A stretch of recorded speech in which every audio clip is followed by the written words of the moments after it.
नीरज खैरवाल, सचिव government of Uttarakhand, आप सभी का इस पीसी में स्वागत करता हूं। आज के हमारा जो कार्य चल रहा है टनल से रेस्क्यू करने का, जो 41 लोग हमारे श्रमिक भाई हैं, उसके अंदर दो चीज़ें हैं, एक टेक्निकल एस्पेक्ट है और एक बाकी एस्पेक्ट है। टेक्निकल एस्पेक्ट के लिए कुछ पॉइंट हैं जो प्रोग्रेस हुई है। मैं महमूद सर से चाहूँगा कि जो दो हमारे प्रोग्रेस के पॉइंट्स हैं उस पर आप लोगों को कल की पीसी से जो हमारा आगे प्रोग्रेस हुआ है उस पर आपको अपडेट करेंगे। सर नमस्कार। जैसे कि कल शाम हमने बताया था कि हमारी 800 mm की पाइप हम 900 mm डाया पाइप के अंदर हम पुश कर रहे थे और वो करीबन 21 मीटर 900 mm डाया की पाइप पहले से मौजूद थी। तो 800 mm की पाइप भी हमने 21 मीटर तक प्लेस कर दी, पुश कर दिया। उसके बाद हमारी ड्रिलिंग ऑगर मशीन द्वारा वो शुरुआत हमने की रात को करीबन 12:45 बजे और 12:45 12:45 बजे। और अब तक ये मुझे बेहद खुशी है ये आप लोग से शेयर करते हुए कि 3 और पाइप जो जिसका मतलब है करीब और 18 मीटर, तो 21 + 18 39 मीटर हमारी ड्रिलिंग हो चुकी है और हमने पाइप भी 800 mm का उसमें प्लेस कर दिया है। ये हमारे लिए काफ़ी खुशी की बात है कि हम और तेज़ी से आगे बढ़ रहे हैं। लेकिन जैसे कि मैंने कल भी आप लोग से कहा था, जब तक कि हम 45-50 मीटर तक ना पहुँचे तब तक हम उस मजबूती से शायद ना बोल पाए। तो शाम या रात्रि को हम जो आपसे फिर आएंगे, मिलेंगे, बात करेंगे, हम जो भी शेयर करेंगे बुलेटिन आपसे। उम्मीद रखिए, प्रार्थना कीजिए कि जिस तेज़ी से हमने ये 3 पाइप हमने डाली वैसे नेक्स्ट भी और 2-3 पाइप इसी तेज़ी से निकल जाए। दूसरी एक बात है कि हम दूसरे साइड से भी, बारकोट साइड से भी हम हॉरिजॉन्टल ड्रिलिंग कर रहे हैं। उसमें भी हमारी तीसरी ब्लास्ट हो गई रात को और वहाँ से भी हम अभी 7.9 मीटर, लगभग 8 मीटर हम उधर से भी प्रवेश कर चुके हैं। बाकी अगर और कुछ डेवलपमेंट है वो नीरज बताएं। अभी सर ये जो 18 मीटर एक मिनट हमारा आप लोगों को एक वीडियो कम्युनिकेशन के बारे में पता चला था। उसी प्रकार से हमारे एनडीआरएफ और एसडीआरएफ की टीम ने एक ऑडियो कम्युनिकेशन चैनल भी उनके साथ स्थापित किया है, जिसमें उनसे अब पहले जो पाइप के थ्रू बोल के बात की जा रही थी, पाइप के अलावा वहाँ पर एक वायर के थ्रू एक माइक्रोफोन और स्पीकर उस साइड चला गया है और इस साइड हमारे पास एक हेडफोन के थ्रू और माइक्रोफोन के थ्रू उनसे बात हो पा रही है। तो सबसे पहले जैसे जब एस्टेब्लिश हुआ तो हमारे डॉक्टर्स ने भी उनसे बात की, उनका सभी का स्वास्थ्य का हालचाल जाना। तो जो भी 1-2 मेडिसिन की रिक्वायरमेंट उनके द्वारा और बताया गया तो उसके अनुसार उनको पहुंचाई गई। जैसे थोड़ा 1-2 कॉन्स्टिपेशन क्योंकि इतने दिन से खाने में कम खा पा रहे थे तो कॉन्स्टिपेशन का था, तो वो तत्काल उनको पहुंचाया गया। तो डॉक्टर्स ने बात की।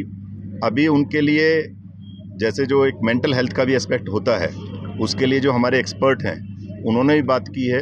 और क्योंकि इमीडिएटली एक साथ बात ना करके थोड़े थोड़े समय में बात की जा रही है ताकि आराम से वो लोग एक एक करके बात कर पाएँ, तो एक एक करके सभी से बात करने का उनका अभी टारगेट है कि सभी से एक बार जो भी एक उनकी मेंटल हेल्थ का एस्पेक्ट जानने के लिए एक साइकेट्रिस्ट जो हैं, एक्सपर्ट हैं, वो बात करेंगे। इसके अलावा उनसे मैंने स्वयं बात की है, उनके जो हेड हैं हमारे खुलवे सर ने उनसे बात की है।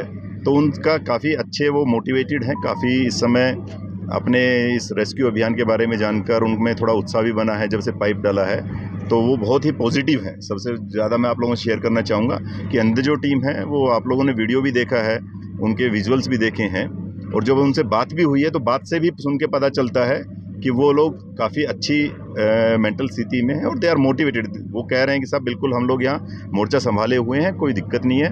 तो इसके बारे में आप लोगों को अवगत करना चाहते थे कि खाना सफिशिएंट क्वांटिटी में उनके पास पहुंच गया है। जो कुक्ड फूड होता है, जो फ्रेश कुक्ड फूड होता है, वो भी उनके पास पहुंचाया जा रहा है लगातार। अब उसके बाद से जैसे आप लोगों को पता है, जब से फूड पाइप एस्टेब्लिश हुई है जो हमारी 6 इंची वाली, उसके माध्यम से सारी चीज़ें हमारी जा रही हैं सुचारू रूप से।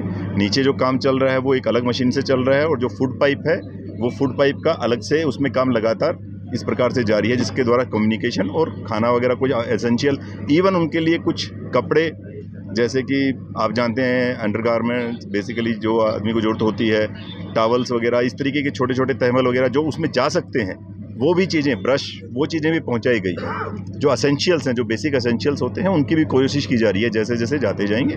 तो ये आप सभी को अवगत कराना है। Now the floor is open. मैं चाहूँगा कि क्वेश्चन जैसे आप चाहते हैं सर से एक आपसे सवाल सर कि मतलब अगर किसी तरह की दिक्कत नहीं आती है तो कितना समय लग सकता है आपको पाइप इंसर्ट करने, क्योंकि आपने रात से बताया 1:15 से काफ़ी अच्छा प्रोग्रेस किया है, 18 मीटर बहुत ज़्यादा होता है, तो अब कितनी उम्मीद है अगर कोई अड़चन नहीं होती है तो? अगर कोई अड़चन नहीं होती है, जैसे कि कल मैंने बहुत डिटेल में बताया था कि बड़े बोल्डर आ सकते हैं, पत्थर बड़ा आ सकता है, कोई लैटिस गर्डर अंदर होते हैं हमारे। आप लोग को ये भी मैं बता दूं, एक आयरन रॉड भी मग के साथ, मतलब मलबा के साथ जो मशीन काट के फेंकता है, उसके साथ एक बड़ा सा आयरन रॉड भी आया। ये हमारी खुशकिस्मती है कि वो अंदर ट्विस्ट होके टर्न होके मशीन को रोका नहीं, उसने सीधे ही निकाल के फेंक दिया। तो बड़ी सारी अड़चनें आ सकती है, लेकिन अगर ना आए, और उम्मीद करते हैं कि अगले देर रात्रि तक या कल सवेरे सवेरे कुछ अच्छी खबर हम सबको मिले, और हम सब जो हम अपनी मेहनत इतनी की है, सबने इतनी सब्र से इतने दिन अभी गुजारे काटे हैं, तो खुशी का मौका जल्द से जल्द देखने को मिला। इसमें सर 18 मीटर की जो हमारी प्रोग्रेस हुई है, एग्जैक्ट इसमें कितना टाइम लगा है? क्या पहले के मुकाबले अब जो हमारी स्पीड है वो इम्प्रूव हुई है, इंक्रीज हुई है? देखिए, जो पाइप जो पुश किया जाता है या ऑगर जो ड्रिलिंग करता है, उसमें ज़्यादा समय नहीं लगता है। समय लगता है कि जब आप एक 6 मीटर का पाइप अंदर डालें, फिर उसके बाद पिछले वाली जो पाइप गई आगे, उसके साथ वेल्डिंग करना होता है अगली पाइप को, उसमें सबसे ज़्यादा समय लगता है। और वेल्डिंग सबसे ज़रूरी है, सबसे ध्यान से करना है, क्योंकि वेल्डिंग को कम से कम पाइप की मजबूती या उससे ज़्यादा मजबूती देना है, क्योंकि वो एक वीक पॉइंट हो सकता है। तो 4-5 घंटे। अगर आप ये वीडियो YouTube पर देख रहे हैं तो हमारे चैनल को सब्सक्राइब करें और बेल आइकन को दबाना ना भूलें। अगर आप Facebook पर ये वीडियो देख रहे हैं तो हमारे पेज को लाइक करें।